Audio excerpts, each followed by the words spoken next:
ರಜತ್ ನೀವು ಗಿಲ್ಲಿ ಮನೆಗೆ ಫೋನ್ ಮಾಡಿ ಏನ್ ಹೇಳ್ಬೇಕೋ ಹೇಳಿ. ಅಲ್ಲ ಆಡಕ್ ಹೋಗಂದ್ರೆ ಬರೀ ಮಾತಕ್ಕ ಯಾವಾಗ್ಲೂ ಆಡ್ತೀಯ ಆಟ ಆಡ್ಲಾ ಫಸ್ಟ್ ಆಮೇಲೆ ಮಾತಾಡುವಂತೆ. ಬರ್ಬೇಕಾದ್ರೆ ಸಖತ್ತು ಮಾಸಾಗಿ ಬಂದ್ರು, ಈಗ ಸ್ವಲ್ಪ ಟುಸ್ ಆಗ್ಬಿಟ್ಟವ್ರೆ. ಗೇಮಲ್ಲಿ ತೋರಿಸ್ತೀನಿ ನಾನು ಗೇಮಲ್ಲೇ ತೋರಿಸ್ತೀನಿ. ಈಗ 4 ದಿನ ಮಾತಾಡ್ಬೇಕೋ ಬೇಡೋ ಅಂತ ಟೆನ್ಷನ್ ಆಗಿ ಪೂರ್ತಿ ಸೈಲೆಂಟ್ ಆಗಿದ್ದಾನೆ. ಇಲ್ಲ ನಾನು ಮಾತಾಡ್ಬೇಕು ಬೇಡ ಅಂತ ಬೈಕ್ ಕೂತಿಲ್ಲ, ಮಾತಾಡಿದ್ರೆ ಅವ್ರು ಹೋಗ್ಬಿಡ್ತಾರೆ, ಅವ್ರು ಇರಲ್ಲ, ಅದಕ್ಕೋಸ್ಕರ ಮಾತಾಡ್ತಿಲ್ಲ ಅಷ್ಟೇ.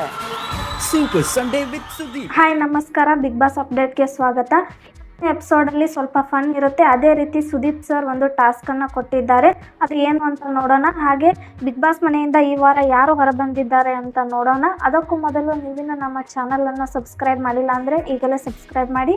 ಹಾಗಾದರೆ ಬನ್ನಿ ವಿಡಿಯೋ ಶುರು ಮಾಡೋಣ. ಹೌದು ವೀಕ್ಷಕರೇ, ಇವತ್ತು ರವಿವಾರದ ಎಪಿಸೋಡ್ನಲ್ಲಿ ಸ್ವಲ್ಪ ಫನ್ ಇರುತ್ತೆ ಅಂತ ನಿಮಗೆಲ್ಲ ಗೊತ್ತಿರಬಹುದು. ಅದೇ ರೀತಿ ಈಗ ಒಂದು ಟಾಸ್ಕನ್ನು ನೀಡಿದ್ದಾರೆ. ಏನು ಅಂದರೆ ಮನೆಗೆ ಫೋನ್ ಮಾಡಿ ಕಂಟೆಸ್ಟೆಂಟ್ಗಳ ಬಗ್ಗೆ ಅವರು ಬಿಗ್ ಬಾಸ್ ಮನೆಯಲ್ಲಿ ಯಾವ ರೀತಿ ಇದ್ದಾರೆ ಅಂತ ಹೇಳಬೇಕಾಗಿರುತ್ತೆ. ಆ ಟಾಸ್ಕ್ನಲ್ಲಿ ರಜತ್ ಅವರು ಮೊದಲಿಗೆ ಹೋಗ್ತಾರೆ. ಸುದೀಪ್ ಅವರು ರಜತ್ ಅವರಿಗೆ ಗಿಲ್ಲಿ ಅವರ ಮನೆಗೆ ಫೋನ್ ಮಾಡಿ ಅಂತ ಹೇಳ್ತಾರೆ. ಗಿಲ್ಲಿ ಅವರ ಮನೆಗೆ ರಜತ್ ಅವರು ಫೋನ್ ಮಾಡಿ, ನಿಮ್ಮ ಮಗ ಆಟ ಆಡ್ತಾ ಇದ್ದಾನೆ, ಇಲ್ಲ ಅಂತಲ್ಲ, ಟಾಸ್ಕ್ ಆಡಬೇಕು, ಟಾಸ್ಕ್ ಆಡ್ತಾ ಇಲ್ಲ, ಬರೀ ಮಾತು ಬೇಡ ಕಣ್ಲ, ಫಸ್ಟ್ ಟಾಸ್ಕ್ ಆಡ್ಲೋ ಆಮೇಲೆ ಮಾತಾಡುವೆ ಅಂತ ಹೇಳಿದ್ರು ಕೇಳ್ತಾ ಇಲ್ಲ. ಈ ರೀತಿ ಮಾತು ಅದೊಂದು ಕಂಟ್ರೋಲ್ ಮಾಡ್ಕೊಂಡ್ರೆ ಅವನು ಚೆನ್ನಾಗಿ ಆಡ್ತಾ ಇದ್ದಾನೆ ಅಂತ ಹೇಳ್ತಾರೆ. ಈ ಮಾತಿಗೆ ಕೌಂಟರ್ ಕೊಡೋಕೆ ಗಿಲ್ಲಿ ಬರ್ತಾರೆ. ರಜತ್ ಅನ್ನ ಬರ್ಬೇಕಾದ್ರೆ ಫುಲ್ ಮಾಸ್ ಆಗಿ ಬಂದ್ರು, ಇವಾಗ ಫುಲ್ ಟುಸ್ ಆಗಿ ಬಿಟ್ಟಿದ್ದಾರೆ. ತೋರಿಸ್ತೀನಿ ಅಂದವನು ಟಾಸ್ಕಲ್ಲಿ ತೋರಿಸು ಅಂತ ಹೇಳ್ತಾರೆ. ನಾನು ನಿಮಗೆ ಟಾಸ್ಕಲ್ಲೇ ಉತ್ತರ ಕೊಡ್ತೀನಿ, ಈ ರೀತಿಯಾಗಿ ನಾನು ಹೇಳೋಕೆ ಇಷ್ಟಪಡ್ತೀನಿ. ಹಾಗೆ ನೀವು ಸ್ವಲ್ಪ ಹೇಳಿ ಇವರಿಗೆ, ಇವರು ಮಾತಾಡೋದನ್ನ ಕಡಿಮೆ ಮಾಡಿ ಆಡ್ಲಿ. ಬರೀ ಟಾಸ್ಕ್ ಅಂತ ಇದ್ರೆ ಇಲ್ಲಿ ಬರೀ ಟಾಸ್ಕ್ ಆಡಿದ್ರೆ ಸಾಧ್ಯ ಇಲ್ಲ, ಮಾತು ಕೂಡ ಆಡಬೇಕಾಗುತ್ತೆ, ಅದನ್ನು ಕೂಡ ಹೇಳಿ ಇವರಿಗೆ.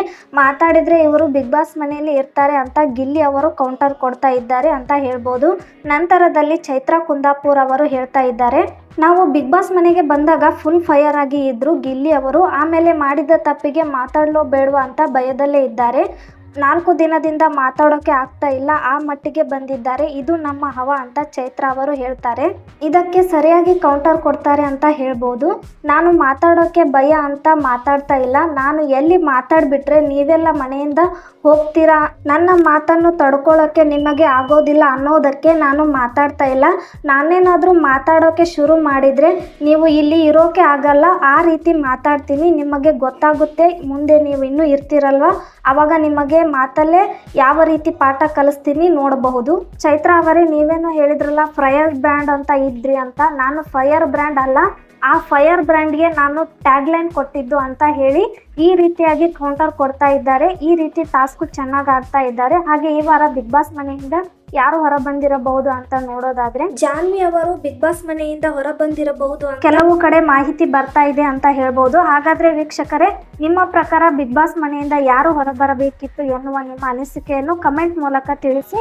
ಹಾಗೆ ಈ ವಿಡಿಯೋ ಇಷ್ಟ ಆದಲ್ಲಿ ಪ್ಲೀಸ್ ಸಬ್ಸ್ಕ್ರೈಬ್ ಮಾಡಿ, ಹಾಗೆ ಲೈಕ್ ಮಾಡಿ, ಶೇರ್ ಮಾಡಿ. ಧನ್ಯವಾದ.